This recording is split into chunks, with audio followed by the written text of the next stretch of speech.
Hello students, कैसे हैं आप लोग? चलिए, अच्छी बात है।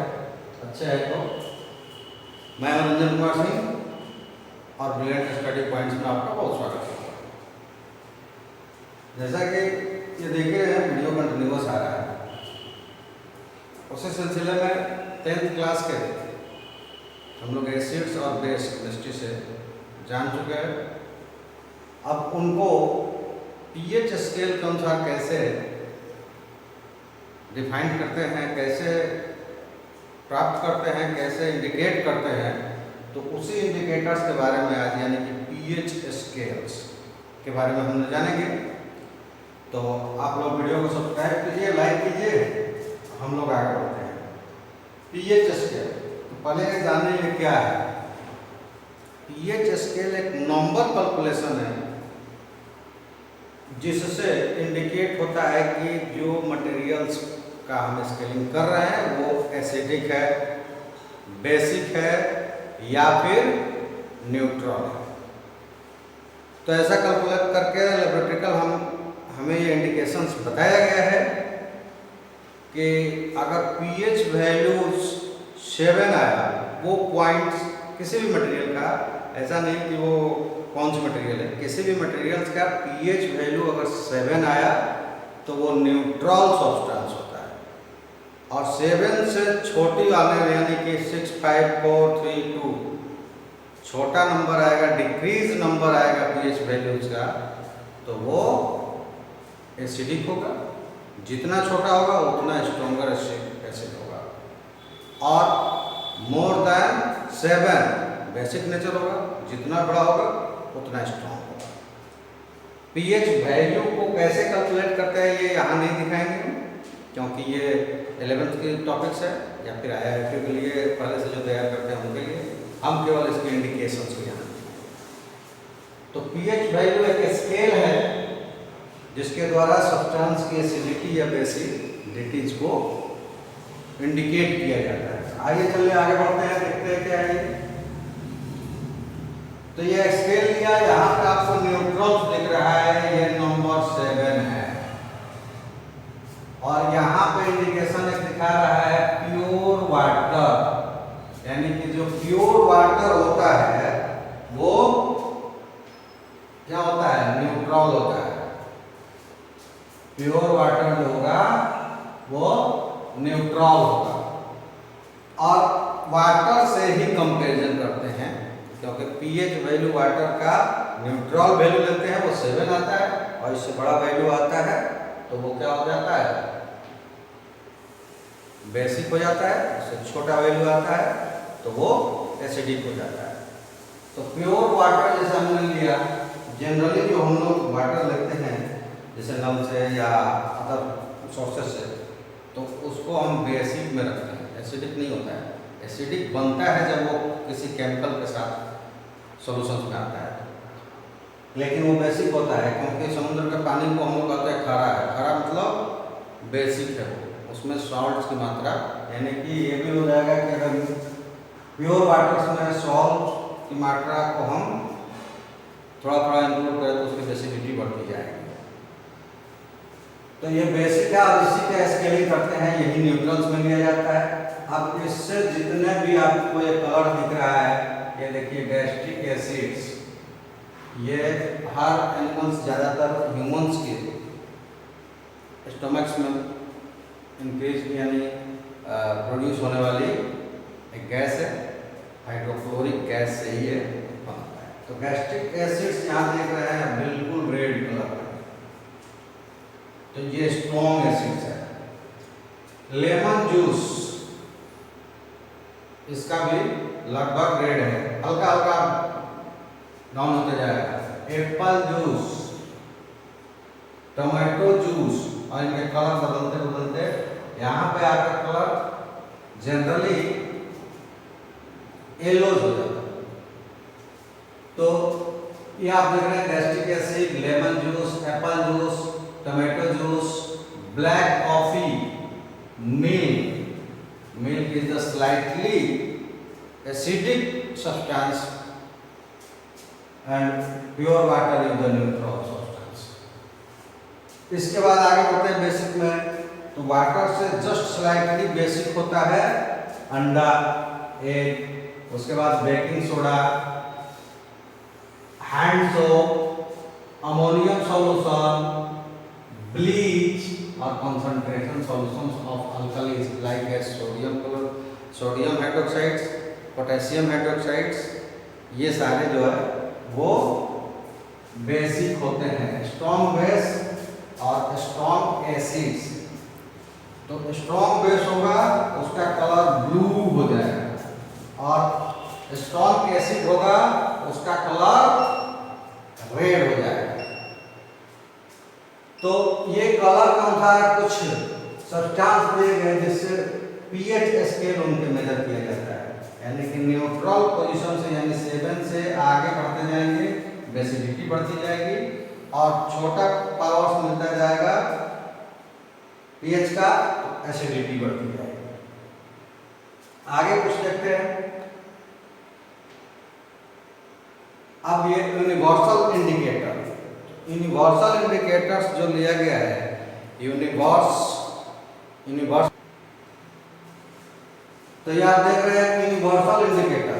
ये यूनिवर्सल इंडिकेटर जो है वो क्या है कि एक मानक, मान लीजिए कि जो हमारा स्टैंडर्डाइज केमिस्ट्री है उसमें एक मानक लिया गया है, इसको कलर के अनुसार हम डिकोड करते हैं कि कौन सा कलर आएगा तो वो क्या, कौन सी सब्सटेंस को प्रॉपर्टीज को दिखाएगा। इस कलर के अनुसार देखते हैं हम, ये देखिए ये स्ट्रॉन्ग एसिड्स पीएच वैल्यू इसका 1 और ये स्ट्रॉन्ग बेस पीएच वैल्यू 40। अब ये सब्सटेंस वो एसिडिक है या फिर बेसिक है, ये यूनिवर्सल इंडिकेटर्स में कलर के अनुसार प्राप्त किया जाएगा। ये देखिए ये रेड है, रेड, पिंक यानी कि red colour most acidic, less acidic, orange और लेस, व्हीच यानी कि ना येलो और ना ही ऑरेंज। उसके बाद येलो और ये इमी ग्रीन, यहाँ तक एसिडिटी है और प्योर ग्रीन हो जाएगा तो वो न्यूट्रल पोजीशन हो जाएगी। प्योर ग्रीन होगा वो न्यूट्रल पोजीशन हो जाएगी और डार्क ग्रीन से बढ़ने लगेगा बेसिक, तो ये वीक बेसिक्स, डार्क ग्रीन। उसके बाद टर्कोइज, न ब्लू न ग्रीन, दोनों का मिक्स। उसके बाद आ जाएगा फेल ब्लू यानी कि फेड ब्लू, स्काई ब्लू भी कर सकते हैं। और उसके बाद आएगा ब्लू, फिर डार्क ब्लू और ये वायलेट और ये पर्पल। तो ये एसिडिटी को बढ़ाता है और ये एसिडिटी को बढ़ाता है। तो ये कलर जो है, ये कलर आप याद कर लीजिएगा, ये कलर हमें बताएगा कि उसकी पीएच वैल्यू क्या है। यानी कि कहा जाएगा कि एक नंबर क्वेश्चन हो सकता है, what is the colour of substance with pH value is 10। तो ये याद रखेंगे, वो क्या है, पेल ब्लू, स्काई ब्लू, ये 10 नंबर पे।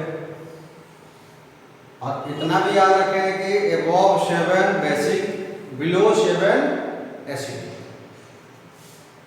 और ये नंबर्स याद रखेंगे, इसको हम यूनिवर्सल इंडिकेटर कहते हैं। तो क्वेश्चन ये भी हो सकता है कि what is the universal indicator and so on the level graph. तो हो सकता है कि यूनिवर्सल इंडिकेटर्स क्या है और उसको एक फिगर बना है।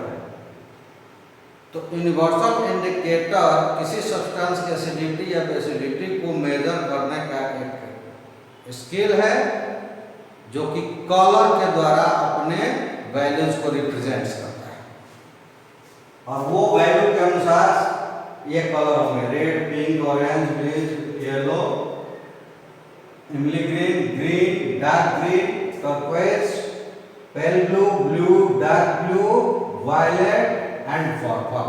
ये 1 से लेकर और 14 तक का स्केलिंग है। 7 न्यूट्रल यानी ग्रीन न्यूट्रल, और उसके बाद से जो बढ़ते जाएंगे बेस, और जो बढ़ते क्रम में होंगे वो एसिड। अगर पूछेगा कि 3 पीएच वैल्यू जिसकी 3 है वो एसिड है बेस, तो ये तो आपको नंबर से पता चल जाएगा कि अगर 7 से कम है तो एसिड है। लेकिन तब वो कौन सा कलर रिप्रेजेंट करेगा ये आपको पूछा जाए तो आप बोलेंगे ऑरेंज, ये आपका आंसर। तो इसको हम यूनिवर्सल इंडिकेटर करते हैं। अब आगे चलते हैं।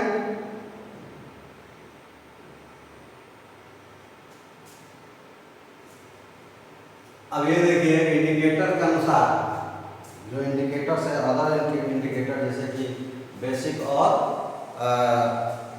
एसिडिक में भी हमने आपसे कहा था बहुत सारे इंडिकेटर्स लिया था, उनमें से कुछ इंडिकेटर आएंगे और वो पीएच वैल्यू के अनुसार कलर रिप्रेजेंट करेंगे। तो जैसे रेड कैबेज वाटर को अगर पीएच वैल्यू जिसकी लेस 7 है उसके साथ उसको टेस्ट करेंगे तो वो कलर रिप्रेजेंट करेगा रेड और पिंक।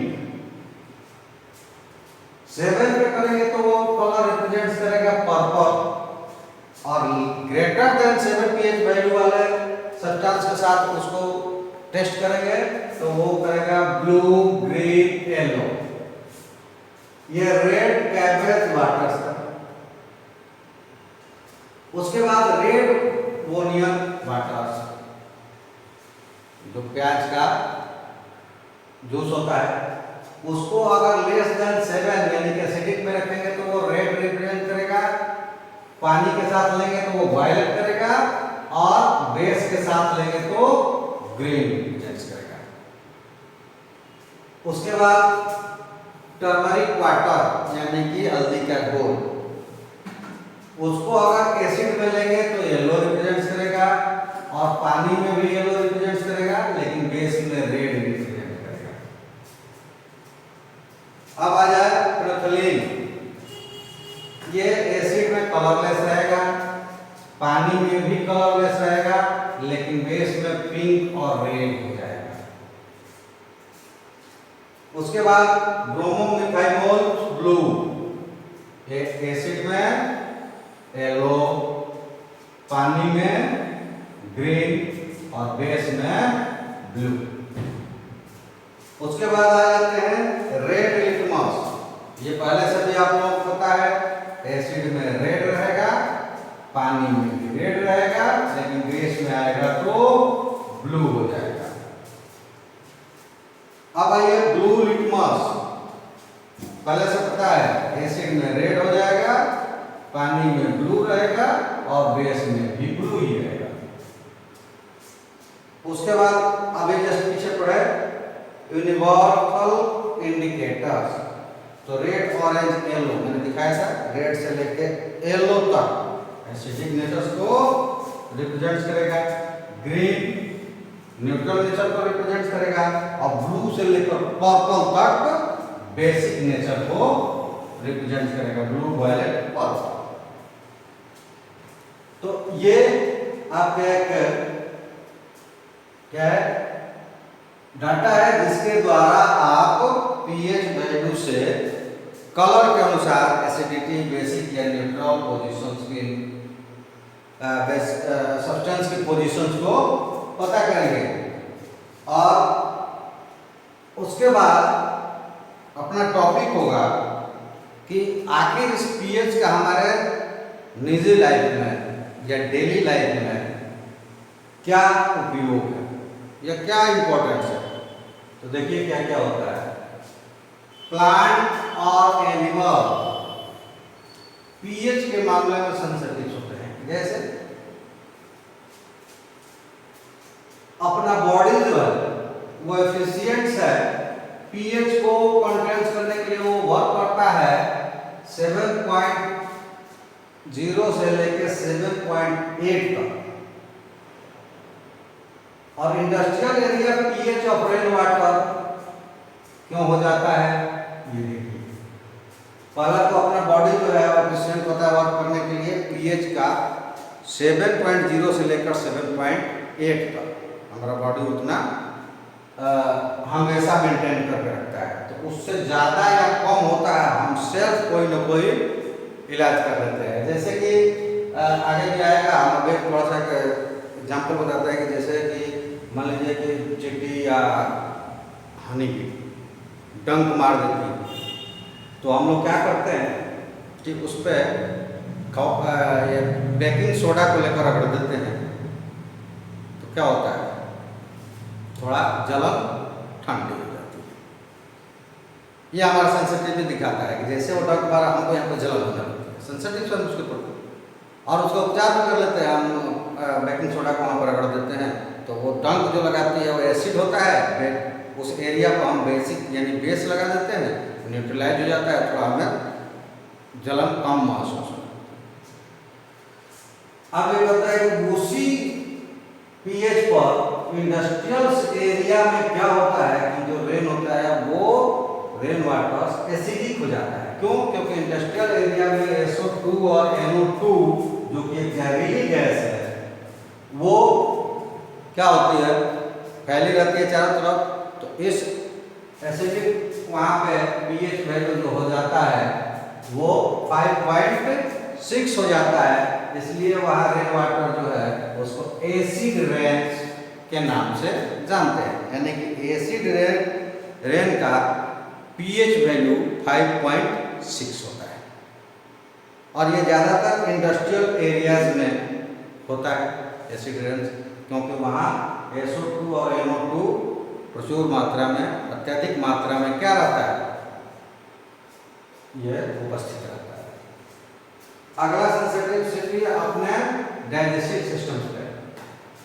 हमारा बॉडी जो है वो हाइड्रोक्लोरिक एसिड्स प्रोड्यूस करता है, जिससे कि जो हम खाना खाते हैं वो क्या होता है, जो खाना हम लोग खाते हैं उसको पचाता है। लेकिन ये जैसे जैसे उम्र बढ़ने पे कुछ डाइजेशन सिस्टम्स में कुछ एरर हो जाने की वजह से ये एसिड जो है ये अत्यधिक मात्रा में प्रोड्यूस हो जाती है। इससे पेटों में क्या होने लगता है, जलन होने लगता है।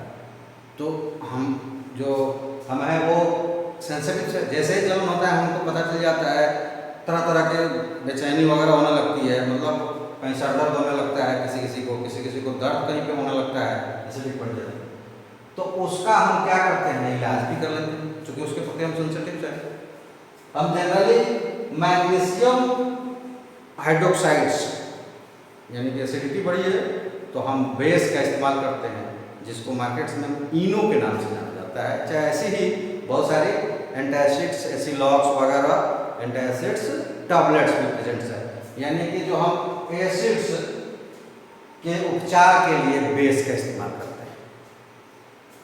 Our body stomach produce hydrochloric acid and help to digest food in our stomach. When stomach produce too much acid is called pain and irritation, and this stage is called acidity, and we take antacid tablets to neutralize it.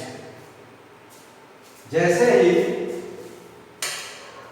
क्या होता है, जब hydrochloric चाहे जो gases है वो अधिक मात्रा में प्रोड्यूस हो जाती है तो पेट में गैस्ट्रिक्स हो जाता है, गैस हो जाता है, एसिडिटी हो जाती है, जिसको हम न्यूट्रलाइज करने के लिए एसिड्स यानी बेसिक टैबलेट्स का इस्तेमाल करते हैं और पाउडर्स इस्तेमाल करते हैं जिसको बोलते हैं। तो वो पाउडर्स का मेन कंस्टिट्यूट जो होता है वो होता है मैग्नीशियम हाइड्रोक्साइड। नाम कुछ भी मार्केट में दिख रहा हो, लेकिन वो उसमें कंस्टिट्यूट उसका मेन जो होता है मैग्नीशियम हाइड्रोक्साइड। चलिए कुछ आगे बढ़ते हैं।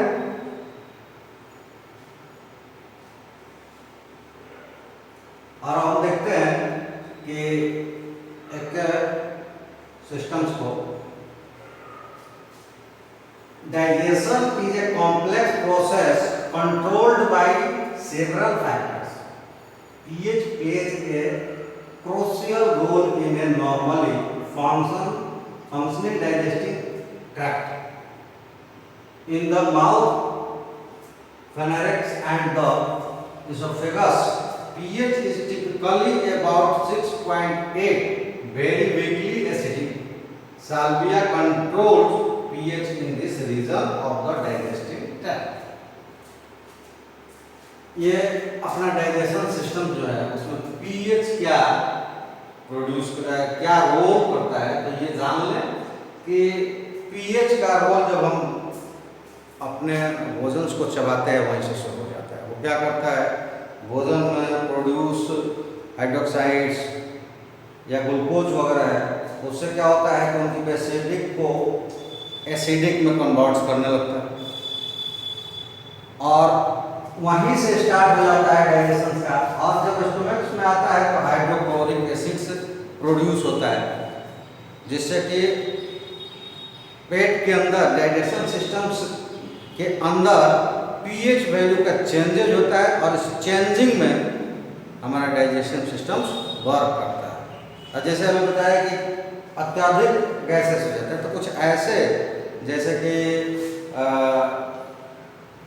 जिसमें वायल्स का ज़्यादा इस्तेमाल हो या हार्ड फूड हो, जैसे जिसमें स्पेकल्स मिर्च मसाले ज़्यादा इस्तेमाल किए गए हों, तो वैसी कंडीशंस में क्या होती है कि एसिडिटी की मात्रा ज़्यादा बढ़ जाती है, यानी कि उसमें एसिड जो है ज़्यादा मात्रा में प्रोड्यूस हो जाती है और वो कॉज बनता है एसिडिटी का। तो पीएच वैल्यू हमारे डाइजेशन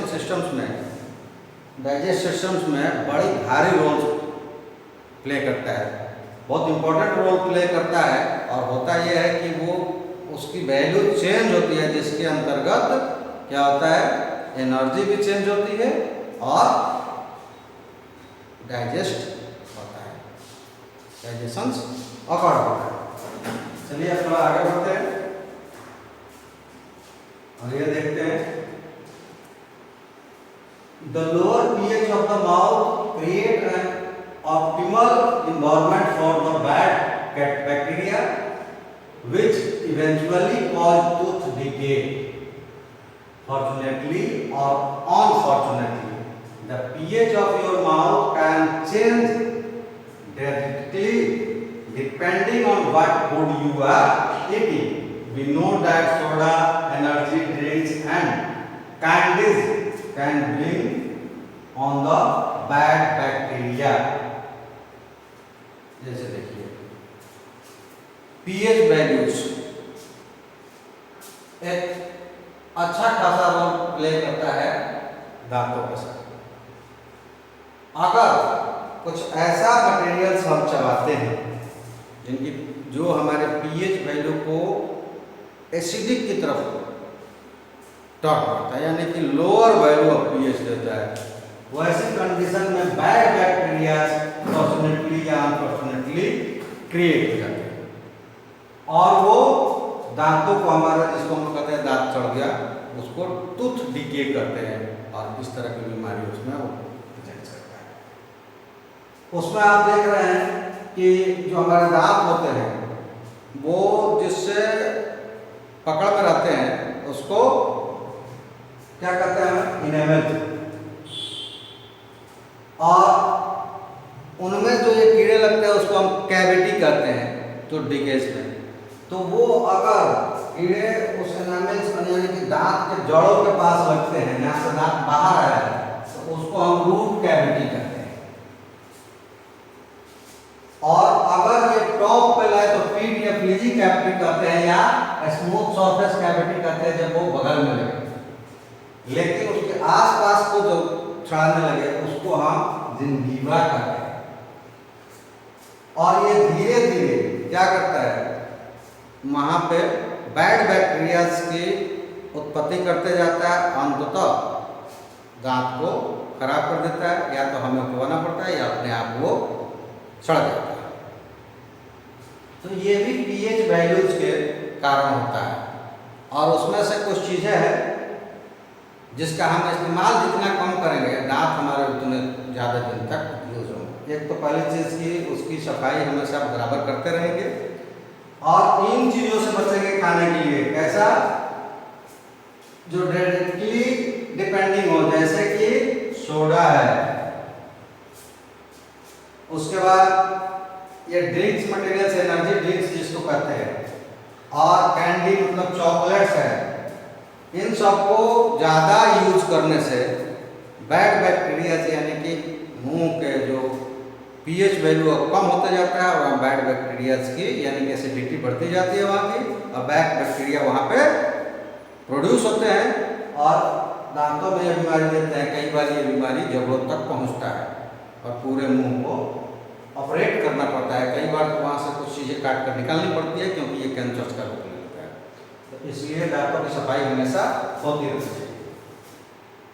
चलिए अब एक हम देखते हैं कि प्लांट और एनिमल की सेंसिटिविटीज। तो हमने अभी एनिमल्स के बारे में बताया कि जैसे डंक वगैरह लग जाती है, वो भी यही यहाँ भी वही चीज़ें रहेगी। डंक वगैरह लग जाता है तो हम उसके इलाज कर लेते हैं, या क्या एसिडिटी बढ़ जाती है तो क्या करते हैं। ऐसा प्लांट्स में भी होता है, जैसे कि अगर मिट्टी की एसिडिटी या बेसिडिटी दोनों बढ़ जाए तो वैसे कंडीशन में प्लांट ग्रोथ नहीं करेगा या फिर पुअर ग्रोथ होगा। तो प्लांट की ग्रोथ के लिए सॉइल की जो एसिडिटी या बेसिडिटी है, ये दोनों 7.9 बेसिडिटी की तरफ और 7.1 एसिडिटी की तरफ, मतलब 7 के आसपास ही रहना चाहिए, वो फर्टिलाइज सॉइल्स कहलाता है। और वहाँ पे प्लांट जो होता है वो ग्रोथ ज़्यादा करता है। ये प्लांट्स की क्या करता है? सेंसिटिविटी को दिखाता है, यानी कि प्लांट भी सेंसिटिव होता है, उसकी जड़ें वहाँ पे जल्दी ग्रोथ नहीं करता है जहाँ पे बेसिडिटी ज़्यादा हो या एसिडिटी ज़्यादा हो। Plants and animals are pH sensitive. The growth of plants is dependent on the nature of the soil. If the pH of the soil greater than 7 and is alkalis, then the plants can't be growth in the soil. When it comes to animals, the pH level in the stomach need to be maintained. 7 से ज़्यादा भी हो जाए या 7 से बहुत ज़्यादा कम भी हो जाए तो प्लांट ग्रोथ नहीं करता है या पुअर ग्रोथ करता है। लेकिन जब उसकी एसिडिटी या बेसिडिटी 7 के आसपास रहे, यानी 7.1 to 7.9 is the best fertility for the growth. अगर सॉइल्स की कंडीशंस पीएच वैल्यू अगर है 7.7 से 7 और बॉडीज और प्लांट के लिए 7.1 से 7.9, ये उसकी फर्टिलिटी सॉइल की अगर ये पीएच है तो फर्टिलिटी बेटर होगी। अगर इससे कम या ज़्यादा है तो फर्टिलिटी बेटर नहीं होगी अथवा नहीं भी हो सकती है। यहाँ पर देखिए बॉडीज की, our body works within the pH of range 7 to 7.8। हमारा जो बॉडी है परफेक्टली कहे या ऐसा कहे कि बिल्कुल एक्टिव होकर या 100% एफिशिएंसी के साथ वर्क करता है जब हमारा पीएच वैल्यू 7 to 7.8 होता है। उसके साथ साथ जितने भी लिविंग ऑर्गेनिज्म्स हैं वो भी बहुत छोटे रेंज में यानी कि 7 के आसपास ही अपनी एक्टिविटीज को प्रॉपर तरीके से करते हैं। और इससे कम या ज़्यादा हो तो फिर वो अपनी एक्टिविटीज को या तो पुअर हो जाता है उनकी एक्टिविटीज या फिर वो कर ही नहीं पाते। और उसके बाद हम लोग एक आते हैं सेल्फ डिफेंस है। हालांकि पहले मैं इस पर चर्चा कर चुका हूँ लेकिन फिर भी टॉपिक है, टॉपिक पे लेते हैं सेल्फ डिफेंस। एनिमल हो या प्लांट्स हो वो सेल्फ डिफेंस करता है। जैसे कि आप ये देख रहे हैं कि किसी पौधे को कहीं रखते हैं जहाँ पे लाइट डायरेक्ट नहीं आ रही और कोई एक होल हो जहाँ से लाइट्स आ रही है और कुछ दिनों तक पौधे को छोड़ दे तो उस पर ग्रोथ तो कम होगा क्योंकि लाइट से ही वो खाना पकाता है। ग्रोथ तो कम होगा। अगर ग्रोथ हुआ तो वो उसकी जो टहनियाँ हैं उसके मतलब जो ग्रोथ के डायरेक्शन से वो उस होल्स की तरफ होगा जिधर से लाइट्स आ रही है। तो ये उसकी सेंसिटिविटीज और उसकी सेल्फ डिफेंसनेस को दर्शाती है। उसी तरह मैन जैसे कोई गर्म वस्तु है जैसे टच होता है वो अपने आप को कर लेता है, या डंक लगने पर सोडा वगैरह का इस्तेमाल करता है। तो इस तरह की सेल्फ डिफेंस दिखाते हैं। यहाँ कुछ पॉइंट्स है, if you have been stung by a honey bee the sting is an acid which cause pain and irritation. जब आपको हनी बी जो है वो डंक लगाती है तो उसके स्टिंग से एसिड निकलता है, उसके स्टिंग से एसिड निकलता है, और वो एसिड क्या होता है, उसके स्टिंग से एसिड निकलता है, हमें पेन महसूस होता है, पेन दर्द। तो हम क्या करते हैं, हम उस पर बेकिंग सोडा, उस एरिया पर जहाँ स्टंग की हुई है बेकिंग सोडा लगा देते हैं। तो वो इंजेक्ट की है वो एसिड है, उस एरिया पर बेसिक सोडा लगाते हैं, वो न्यूट्रलाइज हो जाता है। Stinging hair of leaves the nettle plants. जो नेटल प्लांट्स है, नेटल प्लांट्स मतलब जिनकी पत्तियों में छोटे छोटे कांटे होते हैं, या कभी कभी दिखने वाले कांटे होते हैं। कोई कोई ऐसा प्लांट्स होता है जिसकी पत्तियों में कांटे दिखते नहीं लेकिन उनके धारदार पत्तियां होती है।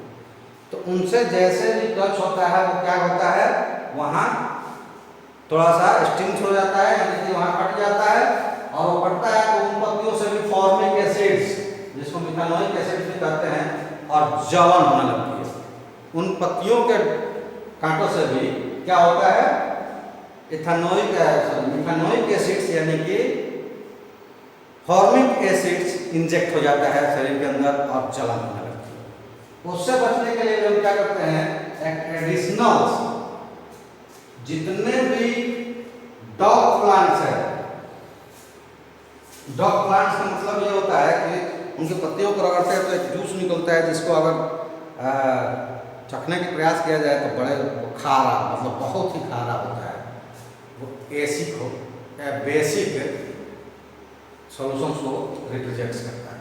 तो उसको हम लोग लगाते हैं। गांव में पहले जड़ी बूटियाँ ही हुआ करती थी, उसी से इलाज होता था। किसी की तबीयत खराब हो तो वो काढ़ा बना देते थे, खाना रोक देते थे उसका। इस तरह का पहले इलाज गाँव में होता था। आज भी बहुत जगह कुछ इलाज है जो जड़ी बूटियों से ही होता है, मतलब कि पेड़ पौधों की टहनियों से, उसके पत्तियों से, फूल से। तो इस तरह का वो उनमें से जो प्लांट्स में से जो ये प्रोडक्ट है वो उनको डॉग प्लांट्स कहते हैं, उनमें से बेसिक जूस फाइंड आउट होता है। तो वो क्या करता है, न्यूट्रलाइज कर देता है। तो ये कुछ थी पीएच से संबंधित आपका टॉपिक्स, और यहाँ से बेस और एसिड्स खत्म हो जाएंगे। अगला वीडियो हमारा आएगा इसी सीरीज का 10th क्लास के लिए सॉल्ट से, और उसके बाद कुछ टॉपिक्स है, उन टॉपिक्स को मिलाकर एक दो वीडियो आएगा, ये भी चैप्टर्स खत्म हो जाएगा। तो फिर आप लोगों को एक बार हम याद दिलाते हुए कि कॉन्टैक्ट का हमसे जुड़ना है तो ये तो कॉन्टैक्ट करें, और यदि नहीं जुड़ पाते हैं तो वीडियो सब्सक्राइब जरूर करें, बेल आइकन दबाएं, और वीडियो को पूरा देखें, सीरीज बाय सीरीज सारे वीडियो देखें, और जो भी प्रॉब्लम आता है हमसे बाय कमेंट्स या डायरेक्ट मैसेज या डायरेक्ट फ़ोन द्वारा कांटेक्ट करें, आपकी समस्याओं को दूर किया जाए। चलिए आज इतना ही, अब तक के लिए आप सबका धन्यवाद।